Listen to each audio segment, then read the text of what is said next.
বিছানা থেকে ওঠার ক্ষমতা ছিল না। তার শরীরে দম জ্বর, সাথে সারা অঙ্গে অসহ্য যন্ত্রণা।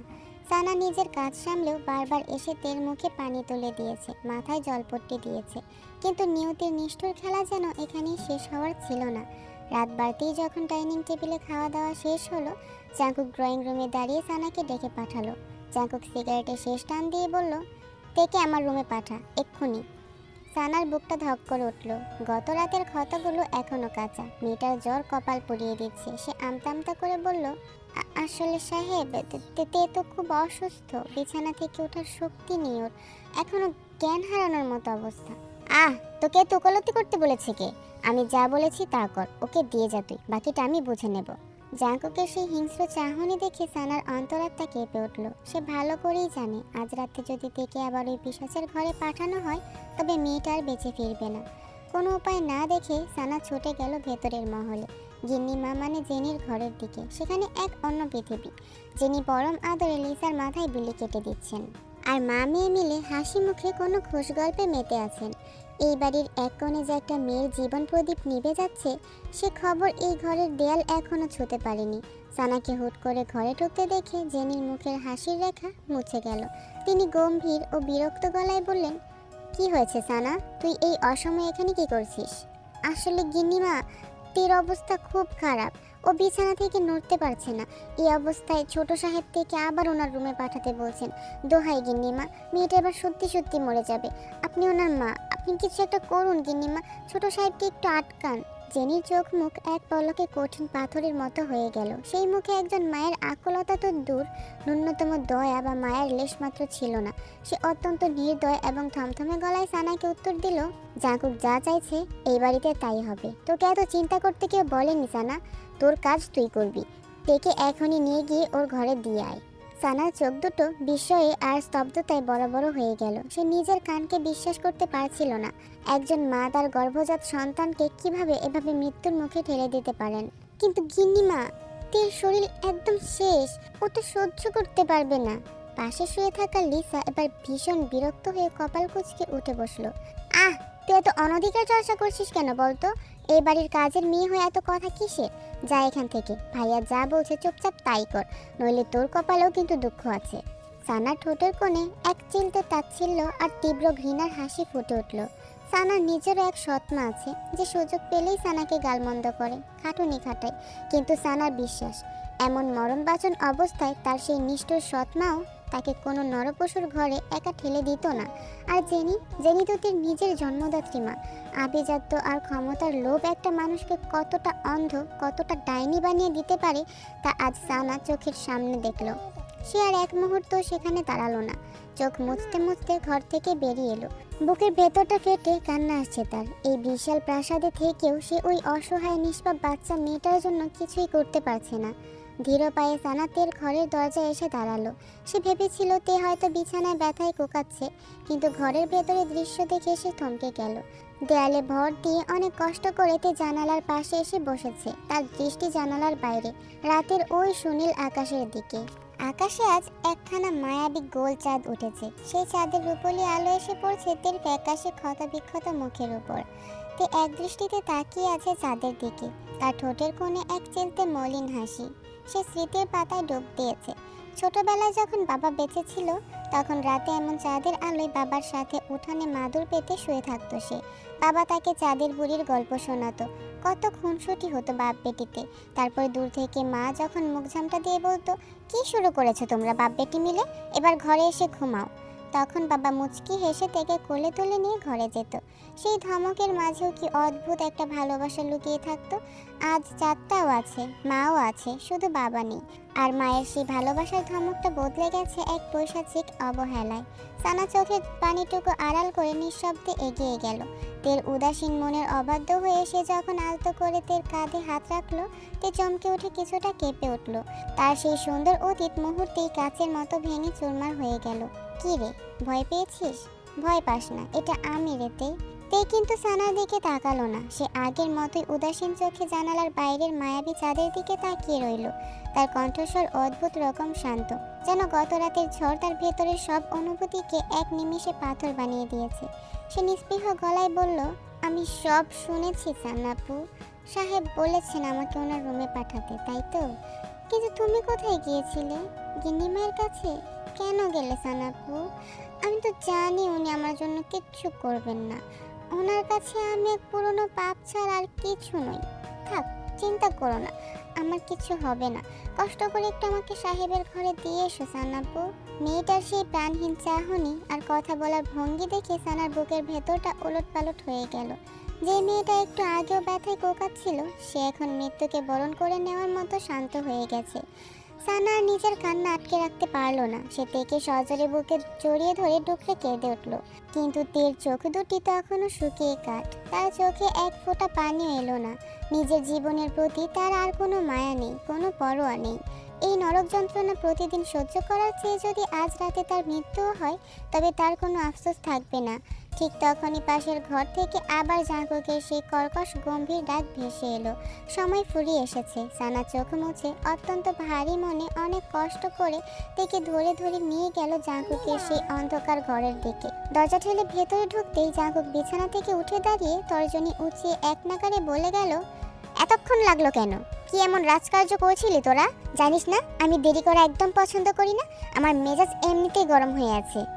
হ্যালো এভরিওয়ান, ওয়ানেক্স নিয়ে এসেছে দুর্দান্ত এক অফার, প্রতি স্পিনেই বোনাস। হ্যাঁ, ঠিকই শুনেছেন। আমি জানি এটা শুনতে অবিশ্বাস্য লাগতে পারে, কিন্তু একবার নিজে ট্রাই করে দেখুন। ভাগ্য পরীক্ষা করুন, স্পিন ঘোরান আর জিতে নিন রিয়েল প্রাইজ।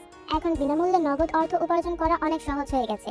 আমার অনেক ফলোয়ার ইতিমধ্যেই এটা করে ফেলেছে, বিশেষ করে ফাহিম, আজাদ, আবরার এবং হাসিফকে অনেক ধন্যবাদ। তারা ট্রাই করেছে এবং ইতিমধ্যেই জিতে গেছে। আপনিও পারবেন। প্রতিদিন থাকছে ইন্টারন্যাশনাল ম্যাচ, সাথে আরও থাকছে ক্রিকেট, ফুটবল, ভলিবল সহ সব ধরনের গেম, এবং আমরা দিচ্ছি সেরা অ্যাডস। কিভাবে শুরু করবেন? আমার বাড়িতে থাকা ওয়ানেক্স প্ল্যাটফর্মে রেজিস্ট্রেশন করুন। রেজিস্ট্রেশন করার পর ন্যূনতম 300 টাকা ডিপোজিট করুন। এরপর উপহার সেকশনে যান, আমার প্রোমো কোডটি এন্টার করুন। ব্যাস, সাথে সাথেই পেয়ে যান 50,000 থেকে 1 লক্ষ টাকা পর্যন্ত বোনাস। এছাড়াও চলছে মেগা গিফট অ্যাওয়ে ক্যাম্পেইন। জিতে নিতে পারেন iPhone 17 pro max, free cash, bonus code, TV, royal Enfield bike এবং আরও অনেক আকর্ষণীয় পুরস্কার। স্পেশাল অফার, প্রতিদিন 10 জন লাকি উইনার পাবেন ফ্রি বেট। ফ্রি বেট পেতে এখনই আমাকে নক করুন আপনার প্লেয়ার আইডি দিয়ে। সানাতের কাঁপতে থাকা শরীরটাকে এক হাতে ধরে রেখে নিজের কান্না চেপে কোনো মতে আমতা আমতা করে বলল, আসলে ছোট সাহেব, ও খুব অসুস্থ তো, বিছানা থেকে একা উঠতে পারছিল না, তাই ধরে নিয়ে আসতে একটু দেরি হয়ে গেল সাহেব। জাঁকুকের ফ্যাকাশে মুখ আর অবশ শরীরের দিকে একবার চোখ বুলিয়ে নিল। তার ঠোঁটের কোণে আবার সেই পরিচিত হিংস্র হাসিটা ফুটে উঠল। সে সানার দিকে তাকিয়ে হাত নেড়ে বলল, ঠিক আছে, ও যখন এসে গেছে তুই এখন যা, দরজাটা বাইরে থেকে টেনে দিয়ে যাবি। সানা অশ্রু সজল চোখে আরও একটি বার তের দিকে তাকিয়ে দীর্ঘ নিঃশ্বাস ফেলে ঘর থেকে বেরিয়ে গেল। এই রাজপ্রাসাদের অন্ধ আইনের কাছে সে বড্ড অসহায়। দরজাটা বন্ধ হতেই ঘরের ভেতরের বাতাস আবার বিষাক্ত হয়ে উঠল। জাঁকু খাটের উপর বসে আপাদমস্তক দেখে নিল তেকে। মাত্র এক রাতের ব্যবধানে সেই চঞ্চল মেয়েটিকে আজ কেমন বয়স্ক আর প্রাণহীন দেখাচ্ছে। চোখের নিচে গাঢ় কালির দাগ, ফাটা ঠোঁটের কোণে জমাট বাঁধা রক্ত, আর সারা শরীরে কালশিটে ক্ষত। তে কোনো মতে বদ্ধ দরজায় পেট ঠেকিয়ে দাঁড়িয়ে আছে। তলপেটের তীব্র যন্ত্রণাটা আবার মোচড় দিয়ে উঠছে তার, কিন্তু আজ আর তার মুখে কোনো আকুতি নেই। জাঙ্গক আস্তে আস্তে তের দিকে এগিয়ে আসে। তার চোখে সেই একই পাশবিক লালসা। তের একদম মুখোমুখি দাঁড়িয়ে সে কোনো কথা না বলে হিংস্রভাবে তের শাড়ির আঁচলটা টেনে সরিয়ে দেয়। মুহূর্তেই উন্মুক্ত হয়ে পড়ে তের সেই ক্ষতবিক্ষত অথচ তীব্র আবেদনময়ী শরীর। জাঁকুকের ভেতরের পশুটা আর এক সেকেন্ডও সইতে পারল না। সে এক ঝটকায় তেকে বিছানায় আছড়ে ফেলে তার উপর ঝাঁপিয়ে পড়ল। গত রাতের মতো আজও যখন জাঁকুক তার সমস্ত বর্বরতা নিয়ে তে কুমারিত্বের শেষটুকু পিষে দিতে শুরু করলো, তখন সে ভেবেছিল তে হয়তো ব্যথায় আবার চিৎকার করে উঠবে, পুরো বাড়ি কাঁপিয়ে আকুতি জানাবে। কিন্তু না, তে আজ সম্পূর্ণ চুপ। তার মুখ থেকে একটা অস্ফুট গঙানিও বের হলো না। সে কেবল পাথরের মতো নিথর হয়ে পড়ে রইল। তার অবশ চোখের কোণ দিয়ে দুফোঁটা তপ্ত পানি নিঃশব্দে গড়িয়ে বালিশে মিশে গেল। মনের সবটুকু শক্তি দিয়ে সে শুধু নিজের বাবার মুখটা মনে রাখার চেষ্টা করছিল। কিছুক্ষণ পর তের মনে হলো চারপাশের সবকিছু যেন ঘুরছে। ঘরের টিমটিমে আলোটা ধীরে ধীরে আবছা হয়ে এলো। সে চোখে ঘুটঘুটে অন্ধকার দেখল এবং একসময় সম্পূর্ণ জ্ঞান হারিয়ে গভীর এক অচেতনতায় কোলে ঢলে পড়ল। তবে তের এই জ্ঞান হারানো বা নিথর হয়ে পড়ার জাঁকুকের কোনো হেলদোল ছিল না। তের শরীরটা বেঁচে আছে নাকি মরে গেছে সেদিকে তার কোনো খেয়াল নেই। সে নিজের আদিম তৃপ্তি মেটাতে এক অন্ধ পশুর মতো নিজের কাজে মত্ত রইল। মাঝরাতের চাঁদটা মেঘের আড়ালে ঢাকা পড়ে গেল, যেন এই চরম অন্যায় আর সে চোখ মেলে দেখতে পারছে না। এভাবেই কেটে যায় বেশ কিছুদিন। জমিদার বাড়ির প্রতিটি রাত তের জন্য নিয়ে আসে এক একটি বিভীষিকা, আর দিনগুলো কেটে যায় আড়ালে চোখের পানি ফেলে হাড়ভাঙা খাটুনিতে। জাঙ্কুক প্রতিনিয়ত নিজের আদিম পুরুষত্বের জ্বালা মেটায় তের কোমল শরীরে ক্ষত সৃষ্টি করে, আর অসহায় তে নিয়ন্তিকে মেনে নিয়ে মুখ বুজে সব সহ্য করে। প্রতিবাদ করার ভাষা বা শক্তি দুটোই সে হারিয়ে ফেলেছে। একদিন সকালে বড় বৈঠকখানায় বসে হুক্কা টানছিলেন জমিদার বাবু কাই। তিনি জাঙ্কুককে ডেকে পাঠান। জাঙ্কুক আসতেই কাই গম্ভীর অথচ সন্তুষ্ট গলায় বলতে শুরু করেন, দেখ বাবা জাঙ্কুক, আমাদের এবারের ব্যবসা তো বেশ ধুমধাম করেই চলছে। এক হাতে আমি আর দুই দিক সামলাতে পারছি না। ইন্ডিয়াতে আমাদের যে বড় ব্যবসাটা ছিল সেটা এতদিন তোর মিনহো কাকা একাই সামলেছে, কিন্তু এবার তার মেয়ের বিয়ে, তাছাড়া বহু বছর ধরে সে পরিবারের থেকে দূরে আছে, তাই এবার সে লম্বা ছুটি নিয়েছে। আমি চাচ্ছি এবার তুই নিজেই ব্যবসায় নাম, তুই ইন্ডিয়াতে যা, ওখানকার পাট চুকিয়ে আয়। বাবার প্রস্তাবে জাঙ্কুক এক মুহূর্ত ভাবলো, তারপর মাথা নেড়ে সম্মতি দিল। আচ্ছা বাবা, ঠিক আছে, আমার কোনো সমস্যা নেই, আমি যাব। কিন্তু ইন্ডিয়া যাওয়ার কথা ভাবতেই জাঙ্কুকের চোখে ভেসে উঠল তের সেই দুধে আলতা শরীরের অবয়ব। প্রতি রাতে তের শরীরটা ভোগ করা এখন তার নেশায় পরিণত হয়েছে। সে আবারও বলে উঠল, বাবা, তেকে কি কোনোভাবে সাথে নেওয়া যায় না? আসলে দিনকে দিন মেয়েটার শরীরটার উপর কেমন যেন একটা অভ্যাস হয়ে গেছে, ওকে ছাড়া আমার চলবে না। ছেলের কথা শুনে কাই উচ্চস্বরে হেসে উঠলেন। এই জমিদার বংশের পুরুষদের কাছে দাস দাসী আশ্রিতাদের ভোগ করা খুব সাধারণ একটা ব্যাপার। জমিদারদের রক্তেই যেন মিশে আছে এই লালসা। একসময় কাই নিজেও তার যৌবনে এমন বহু মেয়ের জীবন সারকার করেছেন। এখন ছেলেও ঠিক বাবার মতোই হবে, এটাই স্বাভাবিক। আরে না না, তেকে সেখানে নিয়ে যাওয়ার কোনো দরকার নেই। ইন্ডিয়াতে ওসব দেশের সীমানা পার করে কাজের মেয়ে নিয়ে গেলে বাড়তি ঝামেলা হবে। তাছাড়া ওখানকার বড় বড় শহরে এর চেয়েও অনেক নামি দামি সুন্দরী মেয়ে আছে। তুই ওখানে পা রাখ, আমি তোর আমোদ প্রমোদের সব ব্যবস্থা আগে থেকেই করে রাখবো, চিন্তা করিস না। বাবার আশ্বাস শুনে জাঙ্কুকের ঠোঁটের কোণে এক কুৎসিত বাঁকা হাসি ফুটে উঠল। সে মনে মনে ভাবলো, ইন্ডিয়া তো যাবেই, কিন্তু যাওয়ার আগে তের উপর শেষবারের মতো এমন ঝড় বইয়ে দিয়ে যাবে যাতে কোনো দিন ভুলতে পারবে না। দিনের পর দিন চলতে থাকা পৈশাচিকতা এখন তের জীবনের এক অলিখিত নিয়ম হয়ে দাঁড়িয়েছে। প্রথম প্রথম যন্ত্রণার যে তীব্রতা তার সহ্যের সীমা ছাড়িয়ে যেত, এখন শরীর ও মন দুটোই যেন সেই অবসতার সাথে মানিয়ে নিয়েছে। একটা নির্মম সত্য সে বুঝে গেছে, যাবতীয় অন্যায় যখন প্রতিনিয়ত ঘটতে থাকে তখন এক সময় তা সহ্য করার এক অদ্ভুত পাথুরে ক্ষমতা তৈরি হয়ে যায়। বিগত দিনগুলোতে তের বাহিক জীবনে অনেক পরিবর্তন এসেছে। বলতে গেলে যেদিন থেকে জাঙ্কুকের নজর পুরোপুরি তার উপর পড়েছে এবং তার শরীরটা জাঙ্কুকের নেশায় পরিণত হয়েছে, সেদিন থেকেই জাঙ্কুক তার এক আলাদা রকমের যত্ন নেওয়া শুরু করেছে। এটা কোনো ভালোবাসা বা সম্মান নয়, এটা আসলে নিজের ভোগের সামগ্রীকে তরতাজা রাখার এক কুৎসিত প্রচেষ্টা। এই যেমন এখন থেকে আর আগের মতো 3 বেলা বাসি পচা খাবার খেতে হয় না, পুষ্টিকর ভালো মন্দ খাবার জোটে তার পাতে। সকাল থেকে রাত পর্যন্ত হাড়ভাঙা খাটুনির কাজগুলো এখন অনেক কমে গেছে। তবে এর বিনিময়ে প্রতি রাতে তাকে নতুন নতুন দামি পোশাক আর প্রসাধন পরে তৈরি হতে হয় জাঙ্কুকের ঘরে যাওয়ার জন্য। নিয়মিত ভালো খাবার আর খাটাখাটুনি কমে যাওয়ায় তের কৃষ শরীরটা আগের থেকে কিছুটা স্বাস্থ্যবান হয়েছে, আর তার সেই দুধে আলতা গায়ের রংটা যেন দিন দিন আরও বেশি উজ্জ্বল হচ্ছে। তের এই অপরূপ সৌন্দর্য এখন যে কোনো পুরুষের মাথা ঘুরিয়ে দেওয়ার জন্য যথেষ্ট। আর ঠিক এই কারণেই জাঙ্কুক ইদানিং তের প্রতি চরমভাবে আসক্ত হয়ে পড়েছে। কিন্তু এই সোনাদানা, দামি পোশাক আর ভালো খাবারে কি তে খুশি? না, কখনোই না। তের মন প্রতি মুহূর্তে এই বিলাসবহুল খাঁচায় বন্দি থেকে ডুবতে ওঠে। সে তো এসব চায়নি, সে সোনার থালায় বিষ খেতে চায়নি। সে তো চেয়েছিল একটা অত্যন্ত সাধারণ, সুস্থ আর স্বাভাবিক জীবন, যেখানে সম্মান থাকবে, মাথা উঁচু করে বাঁচার অধিকার থাকবে। প্রতি রাতে নিজের জন্মদাত্রী মায়ের চোখের সামনে দিয়ে এক পশুর বিছানায় যাওয়ার এই গ্লানি তাকে ভেতর থেকে তিলে তিলে শেষ করে দিচ্ছিল। জানালার ধারে বসে তে যখন নিজের এই পরিচয়হীন অভিশপ্ত জীবন আর নিয়তি নিয়ে ভাবছিল, ঠিক তখনই ঘরের দরজাটা সজোরে ধাক্কা দিয়ে দৌড়ে সানা ভেতরে ঢুকলো। সানার চোখে মুখে এক তীব্র উত্তেজনা আর নিঃশ্বাসের গতি অত্যন্ত দ্রুত। তাকে এভাবে হাঁপাতে দেখে তের ভাবনার সুতোটা এক নিমেষে ছিঁড়ে গেল। এই তে শোন, মস্ত বড় একটা খবর আছে রে।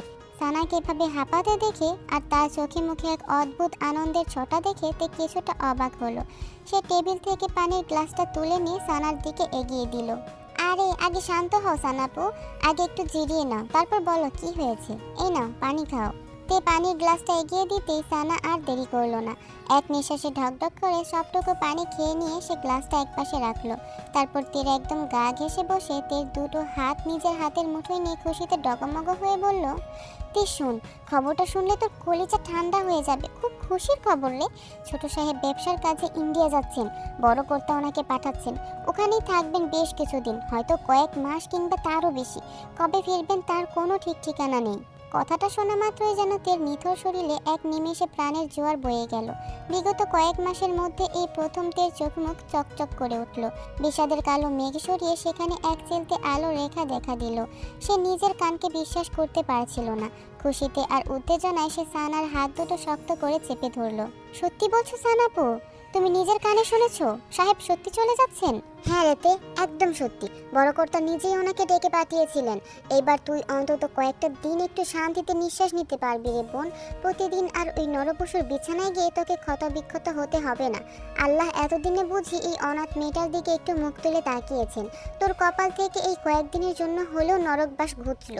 সানার কথাগুলো তের কানে যেন কোনো মধুর সঙ্গীতের মতো বাজছিল।